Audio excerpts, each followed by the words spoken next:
नमस्कार। दोपहर समाचार में आपका स्वागत है।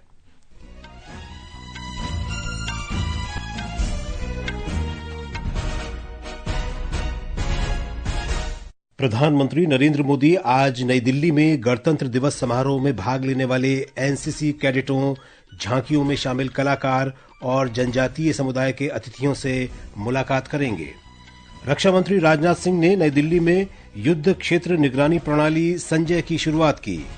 दिल्ली विधानसभा चुनाव के लिए प्रचार तेज, विभिन्न पार्टियों के नेता प्रचार में जुटे। अमेरिका में संघीय न्यायाधीश ने जन्म आधारित नागरिकता का अधिकार समाप्त करने संबंधी राष्ट्रपति डोनाल्ड ट्रंप के आदेश को असंवैधानिक बताते हुए इस पर अस्थायी रोक लगाई। और ऑस्ट्रेलियन ओपन टेनिस प्रतियोगिता में नोवाक जोकोविच के चोट के कारण मैच बीच में ही छोड़ने से अलेक्जेंडर ज़्वेरेव पुरुष सिंगल्स के फाइनल में पहुंचे।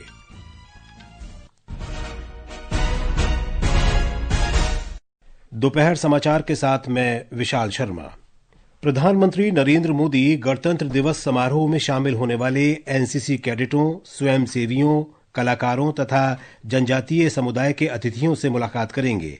आज प्रधानमंत्री आवास पर एक कार्यक्रम का आयोजन किया गया है, जिसमें श्री मोदी कलाकारों और एनसीसी कैडेटों के साथ बात करेंगे। इस वर्ष के गणतंत्र दिवस समारोह में सांस्कृतिक विविधता और सैन्य शक्ति का प्रदर्शन किया जाएगा। समारोह में संविधान की 75वीं वर्षगांठ और जन भागीदारी की झांकी भी प्रस्तुत की जाएगी। परेड में 300 कलाकार देश के विभिन्न हिस्सों के वाद्य यंत्रों के साथ सारे जहां से अच्छा की प्रस्तुति देंगे।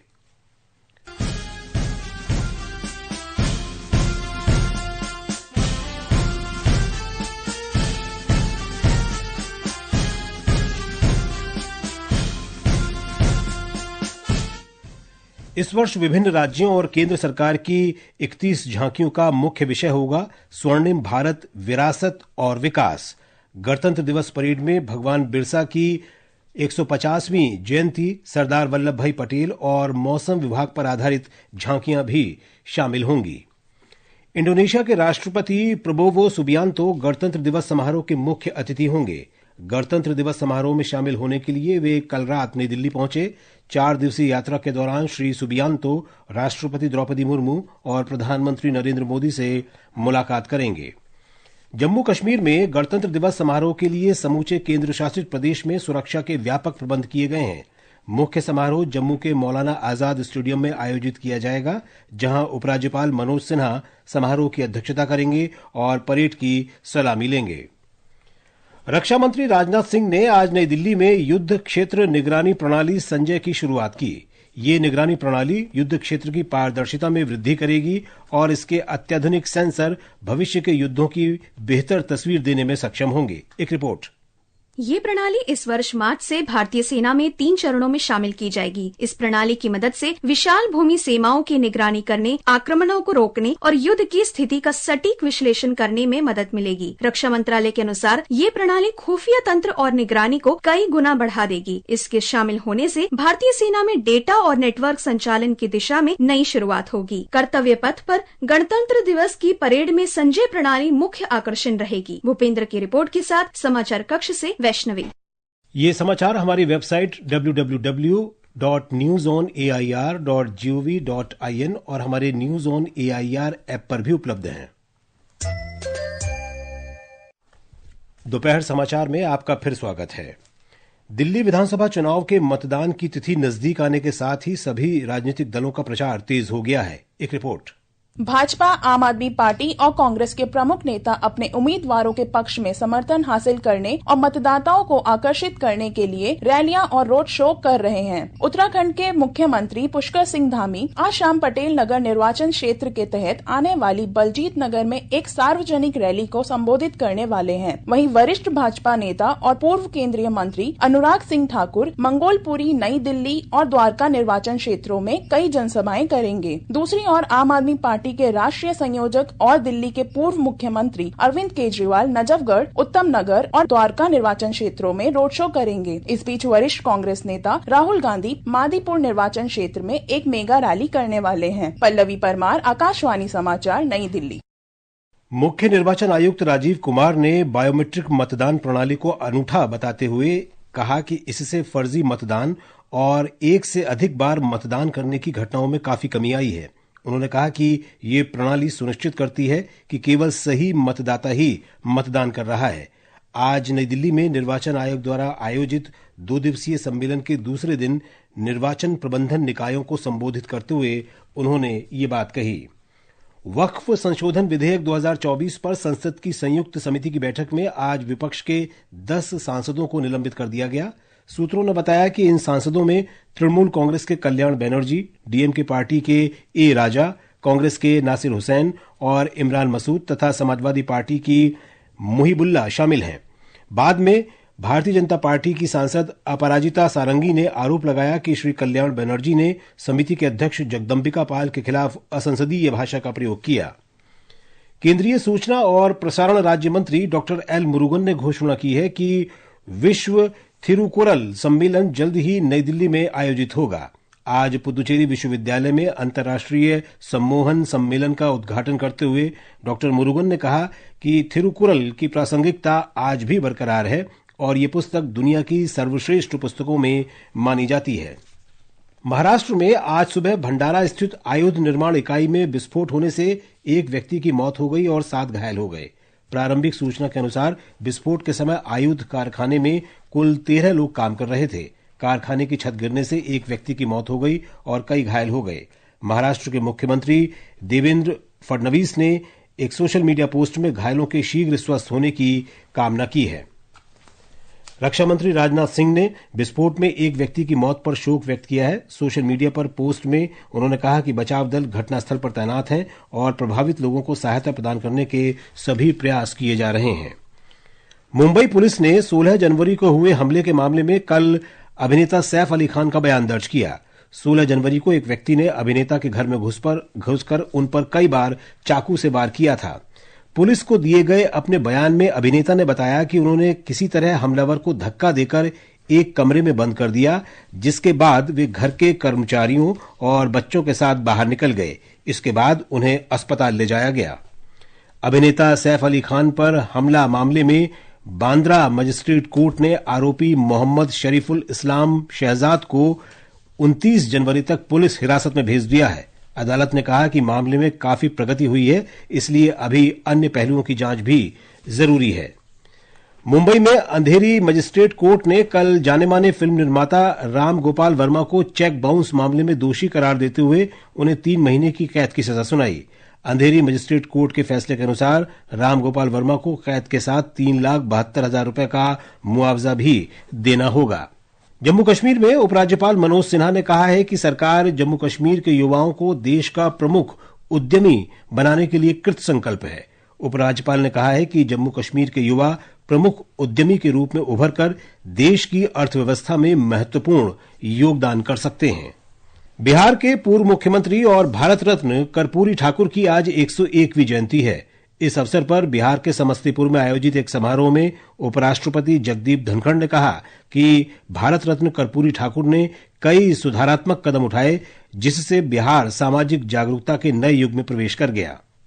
संक्षिप्त काल में कर्पूरी ठाकुर जी ने सामाजिक और राजनीतिक कायाकल्प का नया इतिहास लिखा, सदियों की जड़ता को तोड़ दिया। उन्होंने बड़ी आबादी के लिए संभावनाओं के अपार द्वार खोल दिए। ये वो महापुरुष हैं जिन्होंने समता युग की नई शुरुआत की। प्रधानमंत्री नरेंद्र मोदी ने भारत रत्न कर्पूरी ठाकुर की जयंती पर श्रद्धांजलि अर्पित की है। श्री मोदी ने कहा कि श्री ठाकुर ने अपना पूरा जीवन सामाजिक न्याय के लिए समर्पित कर दिया। आज राष्ट्रीय बालिका दिवस मनाया जा रहा है।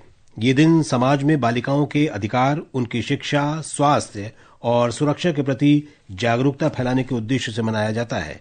महिला और बाल विकास मंत्रालय की ओर से भारत में पहली बार 2008 में राष्ट्रीय बालिका दिवस मनाने की शुरुआत की गई थी। एक रिपोर्ट। कोई चेहरा है कोमल का, रूप कोई सलोने परेगा।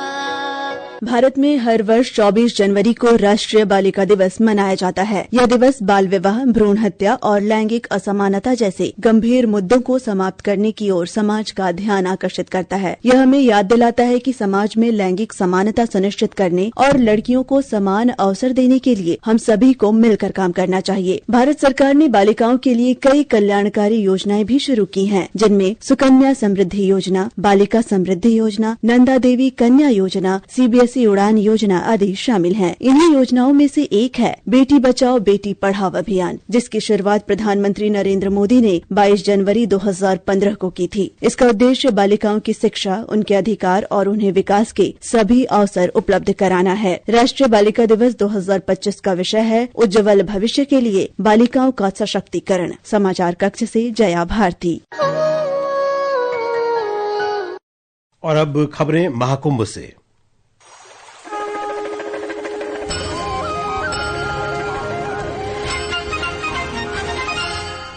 आकाशवाणी समाचार से बातचीत में उत्तर मध्य श्रद्धालुओं की अत्यधिक भीड़ को देखते हुए भारतीय रेलवे ने चिकित्सा सेवा के लिए भी व्यापक प्रबंध किए हैं। प्रयागराज मंडल के अंतर्गत आने वाले सभी रेलवे स्टेशन परिसर में श्रद्धालुओं को चिकित्सा सेवाएं प्रदान करने की व्यवस्था की गई है। चिकित्सा की किसी भी आपात स्थिति से निपटने के लिए भी रेलवे पूरी तरह तैयार है।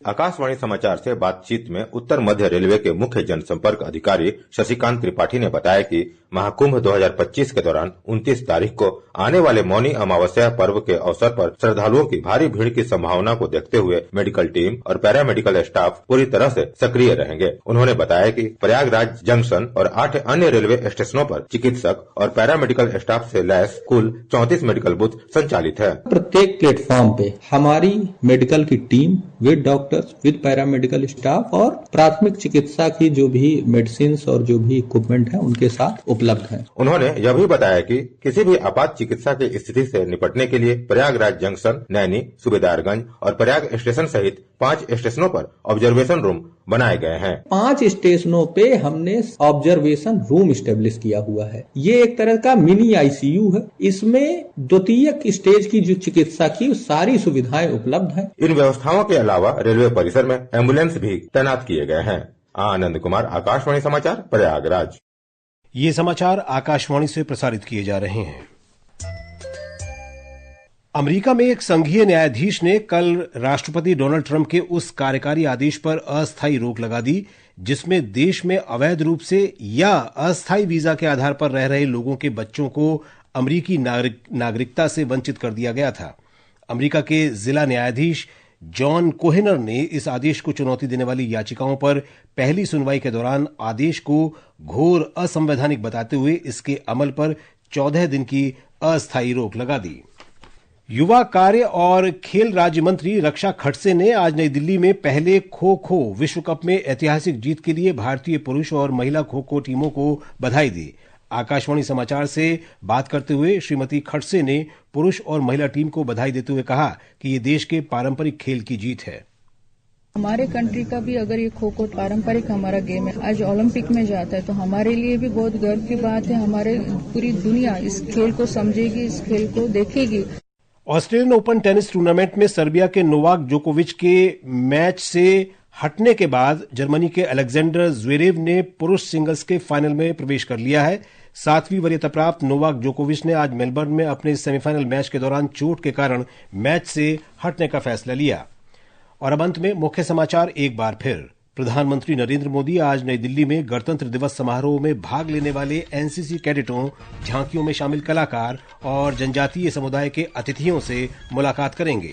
रक्षा मंत्री राजनाथ सिंह ने नई दिल्ली में युद्ध क्षेत्र निगरानी प्रणाली संजय की शुरुआत की। दिल्ली विधानसभा चुनाव के लिए प्रचार तेज, विभिन्न दलों के नेता प्रचार में जुटे। अमेरिका में संघीय न्यायाधीश ने जन्म आधारित नागरिकता का अधिकार समाप्त करने संबंधी राष्ट्रपति डोनाल्ड ट्रंप के आदेश को असंवैधानिक बताते हुए इस पर अस्थायी रोक लगाई। और ऑस्ट्रेलियन ओपन टेनिस प्रतियोगिता में नोवाक जोकोविच के चोट के कारण मैच बीच में ही छोड़ने से अलेक्जेंडर ज्वेरेव पुरुष सिंगल्स के फाइनल में पहुंचे। इसके साथ ही दोपहर समाचार का ये अंक समाप्त हुआ। नमस्कार।